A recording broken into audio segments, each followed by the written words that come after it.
Welcome to Surgeon Syndicate. If you're paying attention, you know that you only make money when you work. It might be great money, but it's dependent on you. The information on this podcast will help you solve that. We interview experts and provide analysis into financial freedom through commercial real estate. Why? To help physicians like you thrive. Let's dive in. Welcome back to Surgeon Syndicate. This is your host, Dr. Michael McManus. We are here for the second half of our interview with Dr. Daniel Ward. Daniel, welcome back. Thanks for having me. It's great to be here.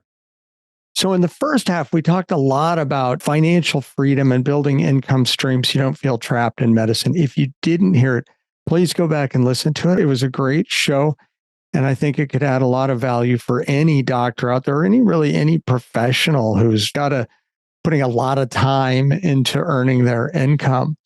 I'd like to pivot here a little bit and talk about what you're doing in real estate now. And some of the, as regular listeners know, my interest is now mostly in retail and industrial and some of the outside of renting to residential tenants. What do you have going on right now when we look at it from that perspective? Well, one thing, just to touch back on what we were talking about in the earlier episode, was one of my favorite purchases was an office condo that we bought. We bought it for the real estate. I was like, this might be a good location. It's like across the street from our current practice. I was like, this might be a good location down the road. Well, lo and behold, the person who was selling it was actually selling the business too. And the business came at no extra cost. So it was a really cool thing for us because it allowed us to buy the property, but also the business, which has been so cool for many different reasons. But one of the coolest things is I've got a daughter with a brain injury. She's 26. She's an absolute miracle. But it allowed us the opportunity to give her a job. And she manages this location, which has been really cool. So being creative, that's maybe one of the biggest takeaways that I could give to the audience is think differently, be creative. And this little thing became one of the biggest blessings in our lives. Anyways, that's really cool. What I'm doing right now, two things. Number one is, we've got a pretty decent real estate portfolio. It's entirely been bootstrapped by me though, which is great if you can do that. But I've got limited resources and I can't do that forever. So I'm kind of at the limit of what I can do. So I came up with an idea that was encouraged by, I've got a couple of coaches, you probably do too. We all, those of us who are into this space, it's like we need somebody to get us at our best, which might seem silly to some people, but it is maybe the single best thing I've ever done for my career was getting a coach. So with their kind of help and their guidance, I decided to start a real estate fund. And the whole point of it was, if I want to kind of make the sort of moves that I'd like to make, I'm going to have to do something besides bootstrap it myself. And if I can provide service to other people who maybe don't have the passion that I have for real estate, but they want to get in on the deal, we can do that. So I started Lion Lane Partners. I assembled a team. It's me, a real estate agent that I've worked with for like 10 years, who's just awesome and great. Another friend actually from high school, which is so crazy, but he and I were able to connect. He's into real estate a little bit. His real focus is on self-storage, which everybody loves self-storage right now. He worked as a pharmaceutical rep for like 30 years. And so he knows every doctor in our area. And so it's really kind of cool to have him for that. And then the fourth one is a contractor. So the four of us are this group, and we primarily are doing medical, dental, and vision properties. We do have occasionally some self-storage things that come up. With this group, I think when you have a group like this, it's really important to define what you want to do, because you could look at any deal, like any for sale sign you see or anything you see wherever you might come across it, or, somebody messages you about some deal, becomes a potential target. Like, oh, could we make this work? How could this work? So we have very clear guidelines. And for example, just one of them is we won't even review anything unless we are 100% well, there's no 100%, but as close to 100% we can be, that we're going to get our investors a 10% annual return. Like that's just the minimum, ideally be 20 to 30% return, but economy being like what it is, with interest rates being what they are, 10% is the bare minimum. So it just helps weed out a lot of the other deals that might come in. And it also, I think, gives our investors a little bit of a sense of reassurance. Like, we're not coming to them with deals that, if this and that, and we have this, the stack of cards is arranged a certain way, it might work. Like, no, we just like, it's just simple. If it doesn't meet that criteria, we don't even look at it. With the economy and interest rates doing what they've done, we've had to be a little creative. A lot of business people, people who are much smarter than me, like Warren Buffett, have said things like, when people are selling, that's when you buy. When people are buying, that's when you sell. And we kind of feel that way with office space right now, commercial office space, because, if people have seen things like Elon Musk's tweets about, 40% of San Francisco is vacant and there's a coming commercial real estate crisis, I think that's true in general. But I think there's some, the riches is in the niches. And for us, one of those niches is medicine, is dental, is vision, because you know what? You got to go in and get your eyes tested. You got to go in and get your teeth cleaned. You got to probably go in and see your doctor at some point. I know telemedicine's a big thing, but you got to go in at some point. So even though overall commercial office space is down, we think within this niche, we have a possibility of doing it. So that's kind of the sector we're focusing on. And then furthermore, to kind of get it a little bit more focused, is that we are doing office condos. So for example, project we're working on right now, we're building a building. It's not huge. It's 20,000 square feet, like 22,000 square feet or something. And then we're selling office condos to dentists, family practice docs, optometrists, orthodontists. And the reason that we like this is twofold. Threefold. Number one, it's within that sector that we know that there's going to be a demand for this real estate always. Number two, it's giving these people, our brothers and sisters within medicine, a chance to own their own real estate. And related to number one and two, we know that lenders are going to lend. A family practice doctor wants to purchase their 5,000 square foot office condo. Like, that's not a huge risk to a lender. They feel confident that people are going to go there. If you look at the default rate on medical lending for real estate, it's like 0.001% or something. Like, it's like astronomically low for the lender. So it's a safe one. We know that we'll be able to sell these units. And then the third thing, which is a little bit of a side benefit for our investors, is that because they are sold as condos, we can't really sell it as a condo before we have it completed. So we build the building, we own the building, we can do an accelerated depreciation of the building and pass those tax savings on to our investors. And then, on paper, the next day we sell the condos off. So we might only officially own the building, the completed building, for one day. We depreciate it to the maximum amount we can with accelerated depreciation. We pass that on to our investors, and then we sell the units off as well. So it's kind of a good way for us to actually add some, of course, some revenue and some dividends for our investors, but also pass on some tax savings to them as well. You already have lenders lined up. If somebody came and they're like, oh, I don't even know where to get a loan, that you've got somebody who's already interested in lending for them? We don't for this project. I mean, we do have a resource. Actually, our lender is who we will recommend them to, but we don't have something prepackaged for them. For this deal where it's only 20,000 square feet, there's only going to be like 6 units. So I'm not sure if we're in trouble, but that's a genius idea, I think. Well, for a lot of docs, and especially if it were somebody new or younger, the whole thing can be overwhelming. They're like, oh my goodness, this money, and how do I get a loan? This isn't like a house. And you're like, well, you walk into a bank and you ask for a commercial lender. And they may not even realize, we were talking about this on a show just recently, that deposits right now, as the lending standards have gotten tighter, banks get really excited about the deposits from a medical practice because you tend to have a large cash flow through the business. And so you have higher deposits on average, which banks love. We were looking at building a building, and it wasn't until I got into that process that I realized how much. I'm like, why do they keep talking about our checking account? Yeah. It's like, oh, because, basically whatever you have on deposit, they can lend 10 times that. And so I like your group too, because, I look back and I think like, okay, you got a builder out there somewhere who's like, man, maybe they're out there going, I'd love to build medical office space, but I think that looks cool, but I don't know anything about it. I don't know what docs are really looking for. And they're like, now they got a doc, and they're like, hey, doc, is this going to work? And, and you got a realtor who's kind of looking at space all the time. So you kind of got where everybody brings something cool to the team. Was that something that just kind of happened? You were all kind of bouncing off each other in similar circles and started doing stuff? Or was it really building a team and going, what are the skill sets we need and who's out there we'd want to work with? Yeah, it's a little bit of both. I mean, number one, it's always about, like any team, it's always about your culture, right? Like you want a group of people that get along and are ready to work together.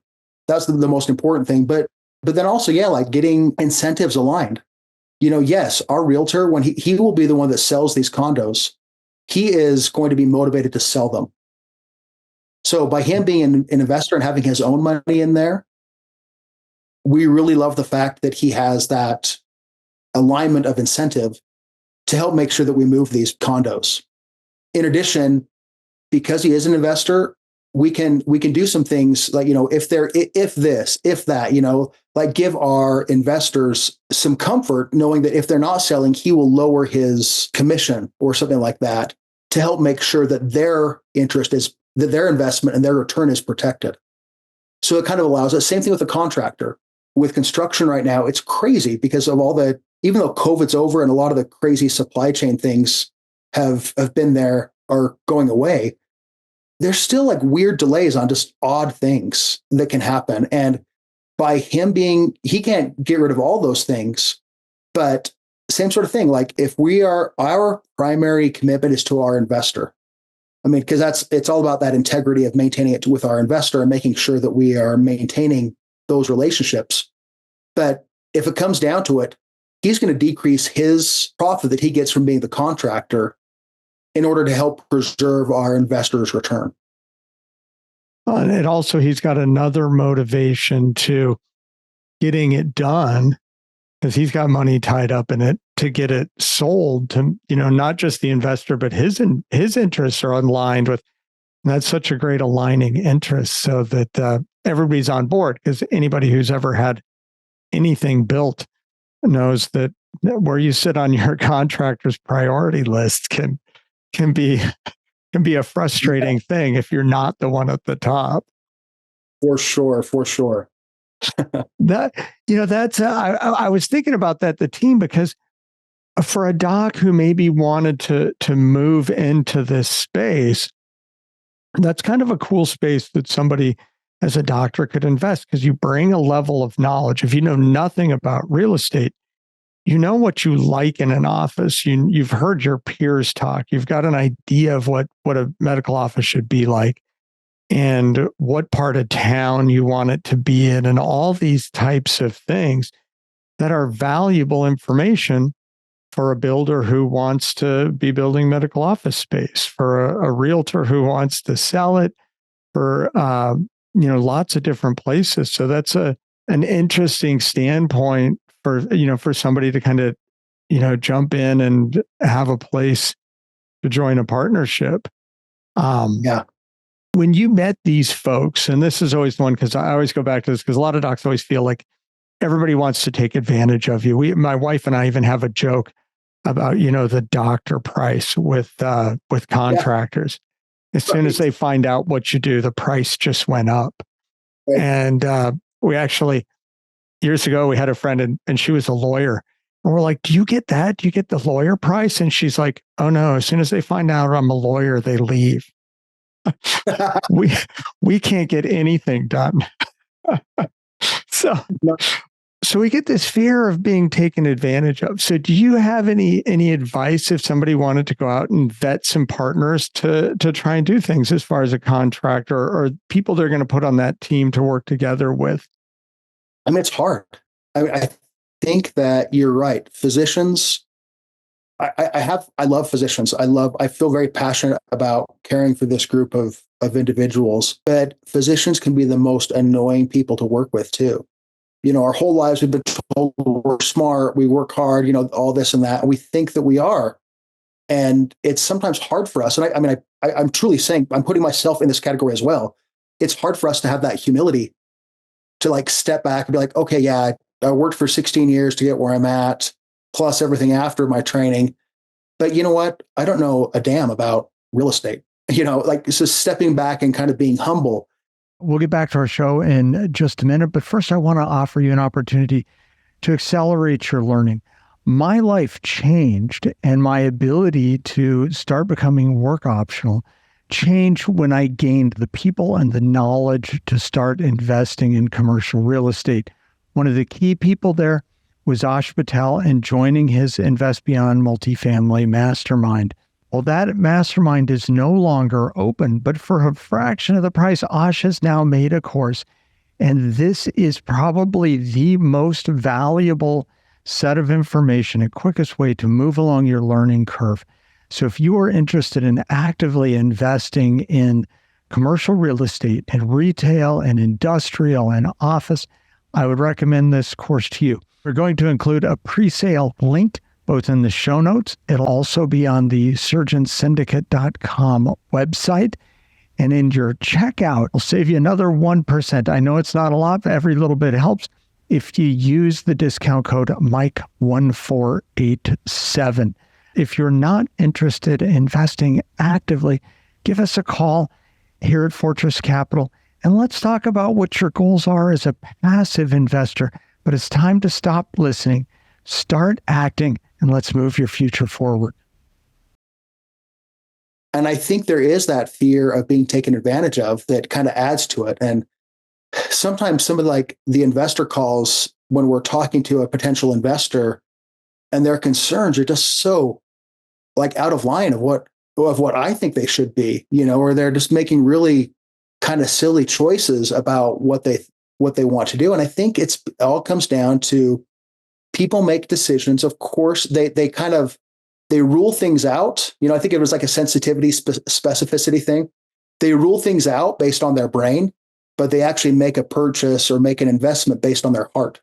And I think it's really hard to not be hurt that way. And so finding your group, you need to find people that you trust, because we can be taken advantage of. Look at the numbers, be smart, but also just be humble. Don't be afraid to run these numbers past somebody you trust or multiple people you trust, whether that's an accountant, whether that's your neighbor who's a realtor, whatever. And as a physician, we get used to always being the expert on everything. You don't have to be. I know about rhinoplasty, but I don't know anything about hard money lending for land in, wherever. So I better run this past somebody who knows more than me. And I think that's the best way is just being humble enough to ask for help when you need it. Yeah, like a business banker. I mean, that's the great thing about banks is they kind of know about, if there's somebody out there who knows there's a bad dealer out there, the banks will usually know who that is. Or the other ones I think of, like some of the service clubs, like the Kiwanis or the Lions, because a lot of those usually, because they're doing public service stuff, if somebody's a total scoundrel, they probably aren't involved there, but you're going to learn from those groups. You're also giving back to the community, but you're going to learn about some of the people there and be able to find people to give you references. And those are, I don't know, I was just trying to think where else that you go out and find out about people. For me, so I'm part of, I don't know if you or your listeners are familiar with EO, Entrepreneurs Organization. EO is, I joined, 3 years ago, and it's been one of the best things I've ever done, because you are just surrounded with like-minded individuals, and entrepreneurs are different, and it will challenge you as a physician. I wouldn't join it. I mean, they've got criteria that allow you to join or not, but that group is the single best resource for me for any sort of business thing, whether it's an HR question, a marketing question, legal question, because these, whether they are physicians, I'm the only physician in the group, but whether they're a physician or they own a solar company or a restoration company, construction, steel company, whatever, they've dealt with these sorts of issues before, and they may not have the answer, but they'll have the resource to direct you to so you can find your answer. That's awesome. Yeah, I recently joined GoBundance, and so it's a nationwide, and it sounds similar that it's kind of focused on helping each other, and it's a bunch of incredibly successful, motivated people who are it really focuses on the whole life, not just your business, but who you are as a person. And those are great resources to find. I don't know, quickly, I guess I have a higher level of trust of the people within the organization, because once you see the organization run for a little while, you start to see that the people who aren't meeting the level of ethics or support for the other group members and are just kind of takers, they move them along. They're like, like you're not contributing to this group, you're just taking. So that's pretty cool. So it's called, the one you talked about is called EO, or Entrepreneurial Organization. Organization. Yeah, EO. It's a great organization. I think the other thing that it does is, I don't know why, maybe it's just like the competitiveness of medical school when we're in undergrad or whatever, but there's like this competitiveness amongst physicians that is so counterproductive, and it drives me crazy. And it's not there in the business world. Like, people who are competitors in the business world will cooperate. I mean, they don't, like, I'm sure that Wendy's and McDonald's aren't like sharing, whatever recipes, but on the base level in the community, like, there in general is more of a cooperative environment. And I really wish in medicine we would do that more. And I feel that oftentimes we get so, and I'm sure it's a psychologically complex issue, whether we're tied up with jealousy or we're tied up with the fear of being taken advantage of or whatever. But so often we shoot ourselves in the foot as physicians by not being humble and not being happy for other people's success. That's interesting. I wonder if that is like, we go through this process where you're in or you're out, getting into medical school, either got in or you didn't, getting the residency you want, you're in or you're out. And it's not until you've really been ingrained with that over a decade, that in a decade of your formative years, that you get out in practice, and it's no longer this strict competition anymore. And we've already been kind of formed at that point. That's interesting, because that was a hurdle for me, is seeing that there's so much opportunity. And once in a while, somebody might take your deal or whatever. But in reality, there's more people who, when you interact with them, you're going to find solutions that maybe you didn't understand. And a lot of the times, these people be super happy for you. I mean, I'm in this commercial mastermind, and it's one of my favorite things that happened with the new season is there's an industrial building in Cincinnati that, like, all of the top guys in the group had looked at over the last 2 to 3 years. Because on initial look at it, it looked like, man, there's some great things about it. But then there were problems with it. And it was really because of this long-term lease. And everybody had looked at it and put it aside. And then these two ladies who are new to the group dug in it and dug a layer deeper. And they found the golden egg to make this deal go. And it's going to be a total home run for them. And all of the people who had passed on this, they're the most excited. They're like, oh my goodness, somebody solved the riddle. And a little bit of it was a process. Like, every year somebody picked this deal up and dug into it and couldn't make it work. And after enough renditions, somebody found the golden egg finally. So it's pretty cool. You don't see that. I don't know. That's to find an environment where somebody failed, and then when the next person succeeds, they're almost more excited than the people who succeeded, because the new people don't know how much thought went into this project. Like, when we were talking a few moments ago about finding someone to help you vet deals or to know if you're being taken advantage of, because there's this fear as physicians that we're going to be taken advantage of.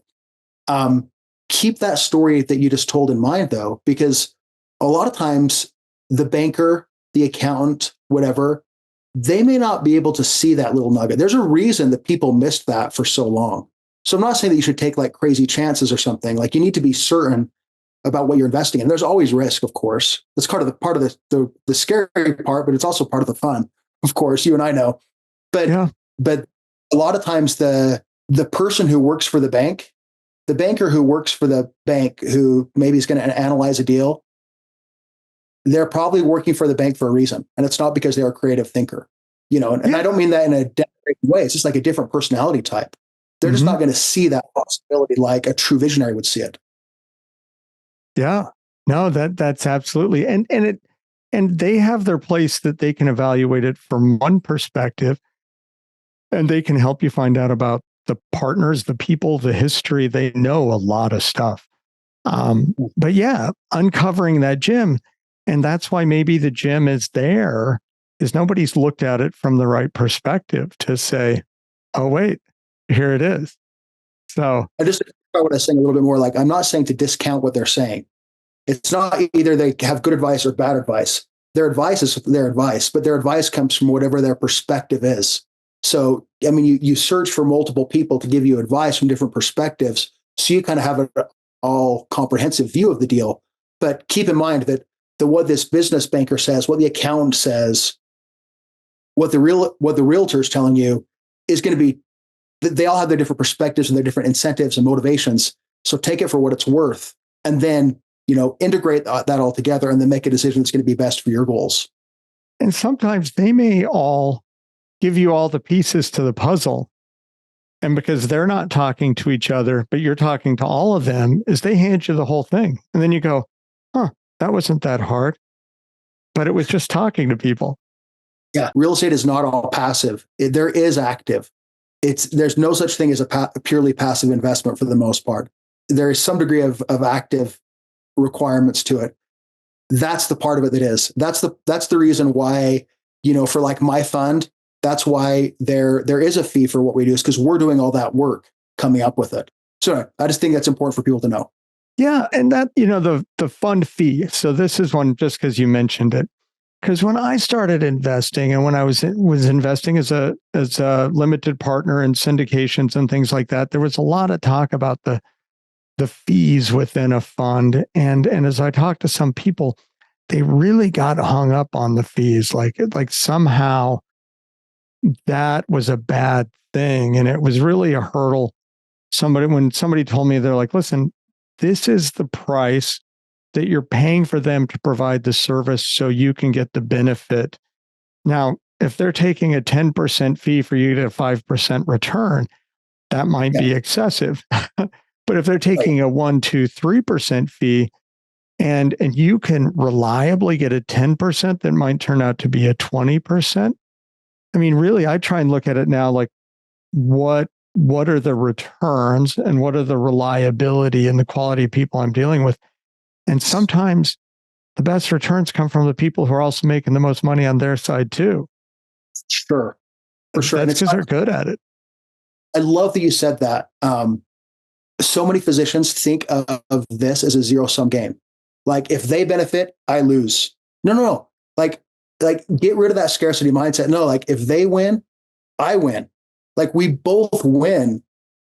And to me, that's the biggest challenge from having a real estate fund with that kind of primary targets medical sort of things, is getting physicians past that scarcity mindset where if person A wins, person B loses, or person B wins, person A, like, no. Like, we all win if we work together. And I know some syndicators who, they've been doing it long enough that they're financially fine and they know they're going to have deals and they're going to make more money. What they really get excited about is hitting home runs for their investors. They love when their investors call and are like, are you kidding me? What? I just looked at my bank account when the deposit came. What? And they're it's like Christmas in July, and that can be a really fun part. And that's where, if you're looking to invest passively, there's part of your homework. Find people who have are successful and they love giving good returns. It makes them feel like, when your kid wins a basketball game or something, that, they get more excited than you are. Yes. Love that you just said that. That is so true. Well, this guy, I just have to, within your bio, and I ask this question to everybody, what is your superpower? And yours is perseverance, surviving nuclear blasts. Just kidding. I was once told that a cockroach and Dr. Ward would be the only things to survive a nuclear explosion. That's a great compliment. I mean, that says that like you're going to figure stuff out.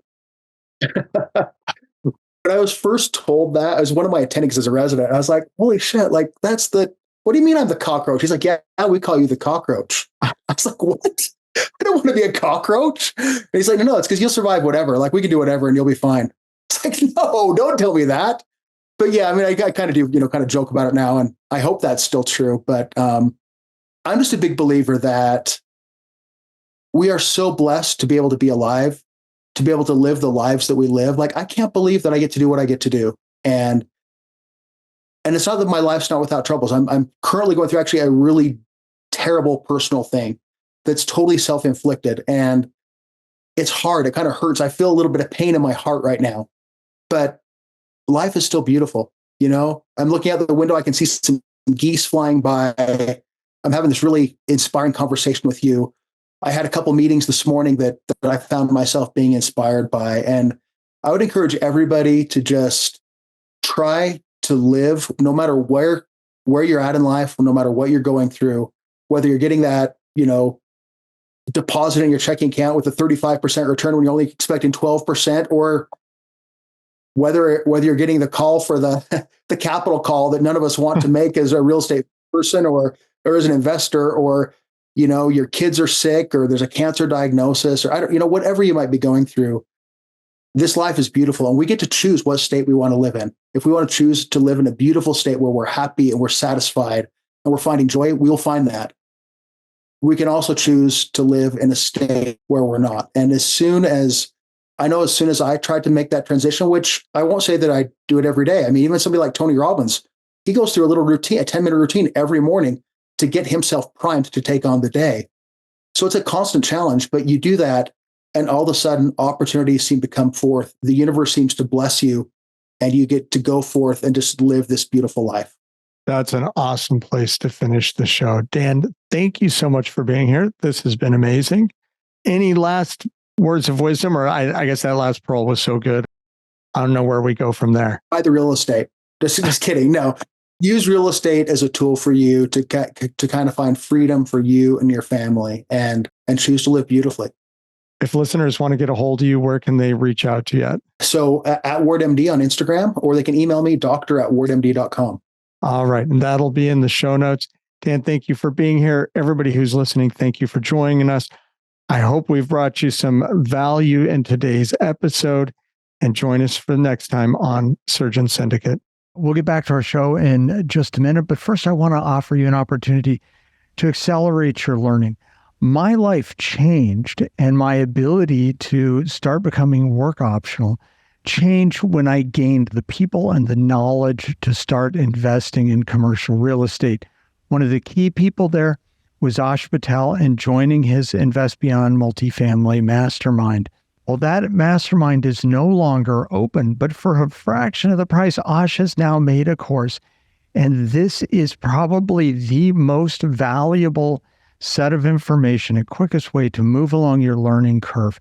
So if you are interested in actively investing in commercial real estate and retail and industrial and office, I would recommend this course to you. We're going to include a pre-sale link both in the show notes. It'll also be on the surgeonsyndicate.com website. And in your checkout, it'll save you another 1%. I know it's not a lot, but every little bit helps if you use the discount code Mike1487.